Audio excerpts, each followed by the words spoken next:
Before we start this comparison video, I want to mention you one thing, which is the price. The lowest version of the Redmi K20 Pro costs you from $440 and up to $540 for a higher version, while the OnePlus 7 Pro may cost you from $699 to $899. Literally, from the price, we know that they're not exactly worthy opponents for each other. But since the K20 Pro was advertised as a flagship killer, we have been using it for weeks and looking forward to see the results of this comparison. So, let's start. Well, the biggest advantage of the Redmi K20 Pro we just mentioned is the price. So, if the appeal of the price already convinced you, please stop watching this video because I won't let you disappointed or give you any more dilemma. But if you're still watching, then let's continue.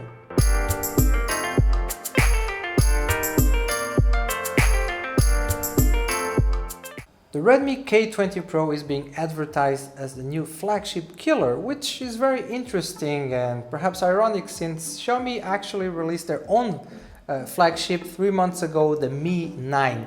Now, even though the Mi 9 is still one of the best flagships of 2019, it's already a little bit dated, so this is the new strategy right here, the Redmi K20 Pro, aiming again to dismantle the flagships that are available out there right now.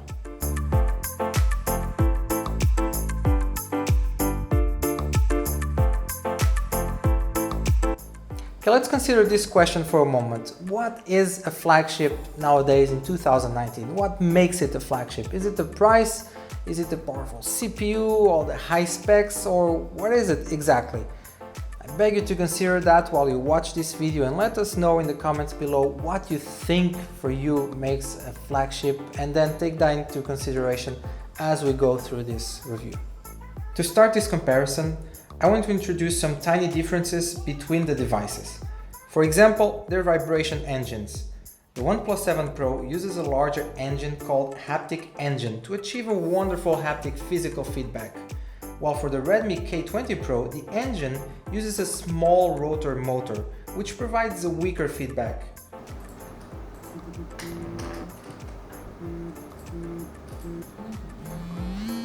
The engine feature is so tiny but also so important that we feel it every day. I think it's really my duty to mention it. Another one is their pop-up selfie camera.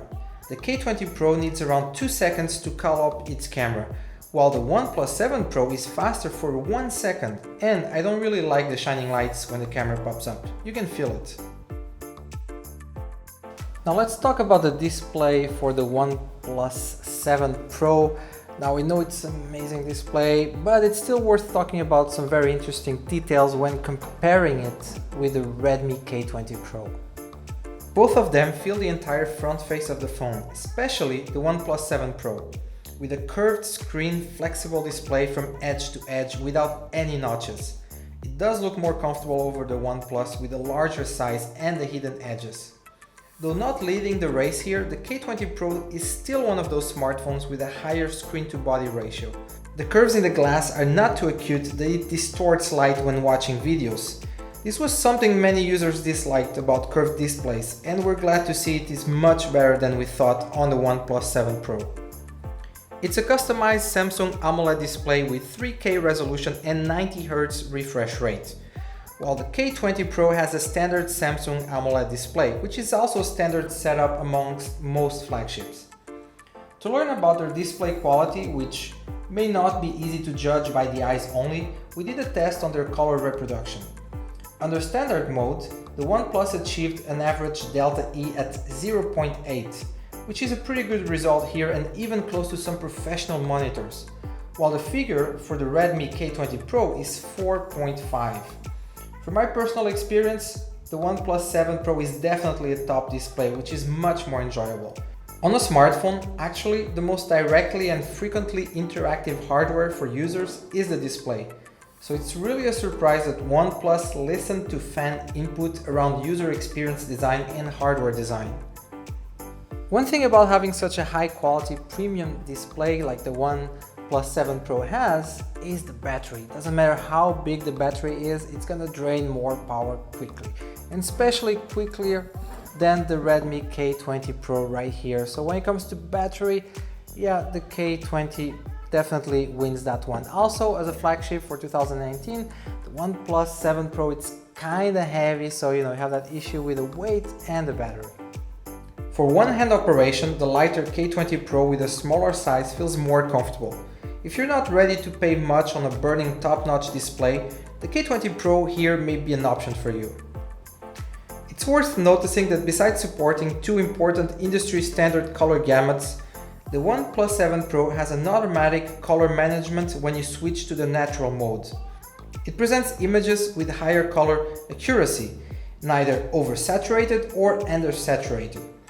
Or if you prefer a wide color gamut to present high saturated images, please use the advanced settings on the boost effect. While the K20 Pro also supports wide color gamut and contrast options though, it doesn't open the advanced adjustments on color gamut. Both phones perform well under strong lights. Their brightness both can reach a figure of over 550 nits. Both smartphones have a DC dimming feature. However, the K20 Pro here stands out because it has a hardware solution for it. The dimming actually is processed by the display itself, by the driver in the display, and not by the processor from the smartphone like in other devices similar to this one. Now, we also suggest you to turn on the dimming so it will protect your eyes in low light environments. As we mentioned, the OnePlus 7 Pro doesn't have a flagship performance on durability because of its premium display with 3K resolution and 90Hz refresh rate. Especially in the test of playing PUBG Mobile for 40 minutes, the OnePlus 7 lost around 18% of its power, while the K20 Pro consumed only 7% of its battery. One important fact here is that so far we cannot find any mobile game to support the 90Hz refresh rate of the OnePlus 7 Pro. So at least right now, the high refresh rate is not really practical. But it still works in systematic running and some pre-installed apps including Chrome but not the camera app. The K20 Pro and the OnePlus 7 Pro both support fast charging.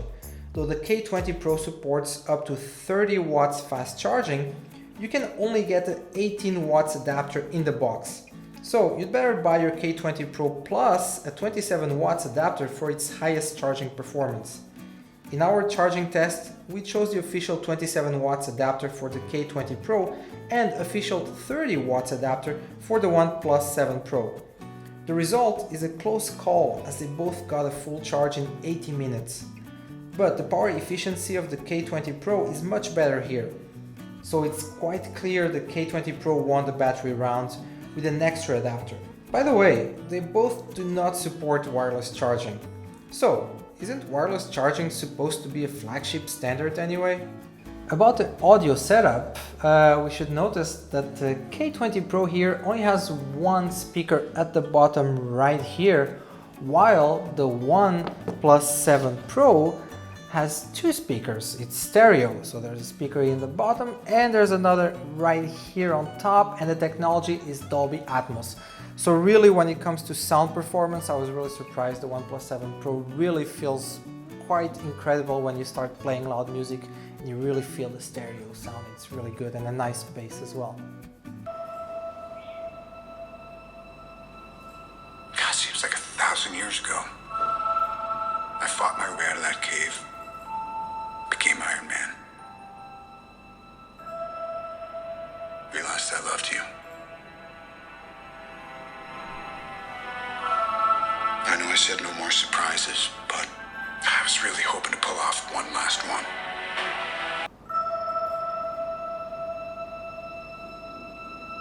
God, seems like 1,000 years ago. I fought my way out of that cave. Became Iron Man. Realized I loved you. I know I said no more surprises, but I was really hoping to pull off one last one. The world has changed. On the Redmi K20 Pro, it's really annoying that my hand sometimes covers a single speaker and nothing comes out when playing videos or games without connecting headphones.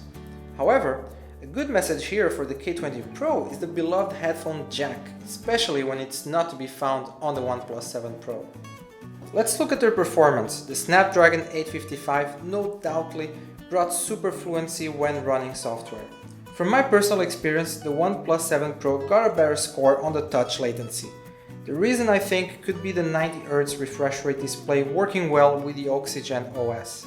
So to really see how far they can go and to test their ultimate gaming capacity, we tried Nemean Legends on both devices. The reason we selected is that we can reset all features in the graphic menu, including effects, texture, lights, shadow, water, and so on. So even for those two phones with great hardware, their average refresh rate can only reach around 30 FPS. 31 FPS on the K20 Pro sounds a bit better than 22 FPS on the OnePlus 7 Pro. While for general games like PUBG Mobile, after we unlock the graphics settings with an app called PUBG Tool, both two phones can stably remain at an average 59 FPS with the highest graphics settings. Worth mentioning, when playing PUBG Mobile for about 40 minutes, the OnePlus 7 Pro temperature rose up to 45 degrees Celsius, which is considerably more than the K20 Pro both in front and the back of the device. Let's look at their camera performance. For the rear camera, they both use a triple camera setup, same main 48 megapixel camera, one ultra-wide angle camera and a telephoto camera. From their normal photos, we can see because using the same hardware, the images are quite similar.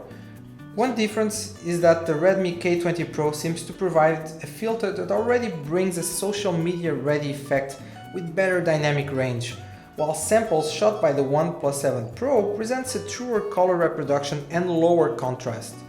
For their telephoto camera, the OnePlus 7 Pro uses a 3-time optical zoom lens with OIS, which is Optical Image Stabilizer, and the K20 Pro uses a 2-time optical zoom lenses without OIS. But from the samples, the Redmi K20 Pro provides a better brightness. Under a low brightness environment, both samples present a blurring detail with some noise.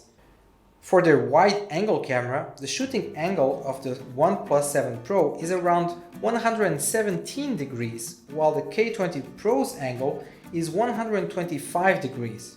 As a result, we can see a slightly wider image on the side of the K20 Pro, and the color reproduction difference also got reflected here.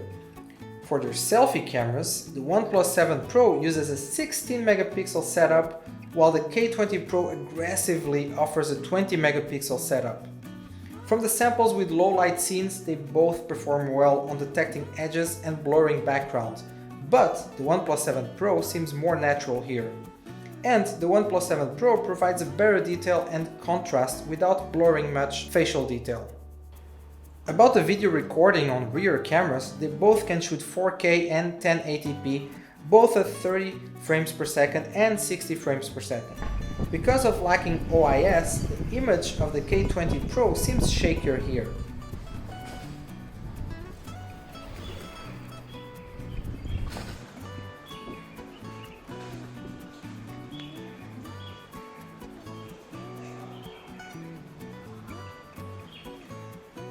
About their night performance, they both have a night mode to boost the dark light images. But both of their night modes cannot be used with either ultra-wide or telephoto lens. Let's zoom in for their detail. OnePlus provides a better control on balancing image noise and brightness, while the Redmi did have a generally brighter image but not correctly represent the colors. Other modes like slow motion can be found in both phones at 1080p at 240 frames per second. There's a slight difference here, as the OnePlus 7 Pro can shoot at 720p at 480 frames per second, while the K20 Pro can shoot up to 1080p at 960 frames per second, but only for 1 second. For the front camera, an interesting feature for the OnePlus 7 Pro is that it can shoot time-lapse videos, but I really don't know who is gonna use it. By now you might be complaining that perhaps comparing these two devices it's not very fair, especially for the K20 Pro. But as a flagship killer, it turns out it actually is worthy of its name, even when compared to the almighty OnePlus 7 Pro. Since OnePlus was a startup company in 2014, it has been playing the role of the flagship killer, and it really did a good job. That's also the reason that now it could be standing on the stage of flagship benchmark itself and rise as a reference to beat by other challengers like the Redmi K20 Pro. As users and reviewers, we're really glad to have them both in the industry. So that's it for these two devices. Now please let us know what you think about both of them in the comments below, and please like and subscribe. It really means a lot to us, it really helps us a lot. This is Gizmo China, thanks for watching, and until the next time.